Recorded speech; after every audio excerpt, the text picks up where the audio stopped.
İllər əvvəl mən özümdə kitab oxuma vərdişini formalaşdırdım. Əvvəl bir həvəs kimi başlamışdım. Sonradan vərdişə çevrildi. İndi artıq bir növ ehtiyacdır.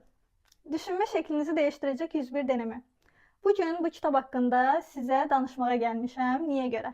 Çünki bəzi ətrafımda tanışlarım var. Deyir, mən kitab oxuya bilmirəm, kitab oxuyuram, yarıda qoyuram və yaxud da kitablar yadımda qalmır deyə oxumuram. Bu kitab məhz sizdə kitab oxuma vərdişini formalaşdırmağa kömək eləyəcək. Amma necə?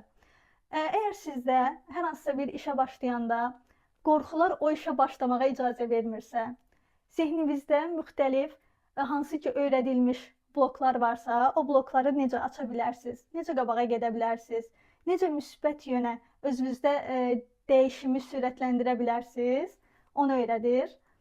Bu kitabı mən alanda qiyməti biraz məni tərəddüdə saldı ki, alım almayım, dəyər dəyməz. Yaxşı ki almışam. Çünki 5 dənə kitab alıb yarıda qoymaqdansa, bir dənə bu kitabı alıb illərlə davamlı oxumaq mənə daha çox şey qazandıracaq. Bu kitab elə bir kitabdır ki, tez oxunan bir kitab deyil. Amma bu ona dəlalət eləmir ki, bu kitabın dili çətindir. Xeyr, kitabın dili çox sadədir. Sadəcə kitabda müxtəlif bölmələr var. O bölmələri oxuduqca insan özündən asılı olmadan hal-hazırdakı vəziyyətini analiz edir, keçmişdəki vəziyyətini analiz edir və gələcəyə necə baxmalıdır, birbaşa onu başlayır özündə düşünməyə. Ondan başqa, kitabı oxuduqca mən özüm çoxlu qeydlər aldım. Hətta mənim bir dəftərim var, sırf bu kitaba görədir. Bu kitab sizə nəyi aşılayır? Hər hansısa bir qorxunuz varsa, buna görə dayanmaq lazım deyil. Qorxunun üzərinə getmək lazımdır, amma necə? Bu qorxu varsa sizdə, deməli, siz o şeyi həqiqətən də istəyirsiniz.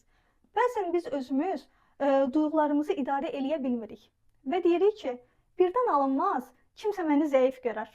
Qoy görsün, bu kitab məhz sizə onu öyrədir. Duyğularınızdan qorxmayın, qabağa getməkdən qorxmayın.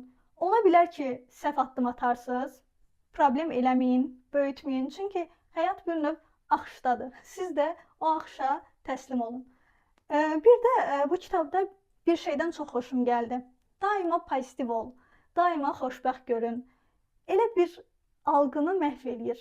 Çünki həyatda pozitiv şeylər kimi negativ şeylər də var. Elə məhz negativ şeylər olduğuna görə pozitivin dəyəri bu qədər artır. Bunu öyrədir.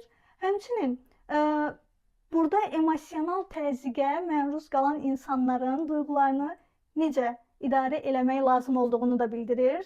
Hansı ki, fiziki zorakılığa məruz qalan insanlarda düzdür, yaralar olur, travmalar olur. O travmalar bəlkə də daha tez sağalır, nəinki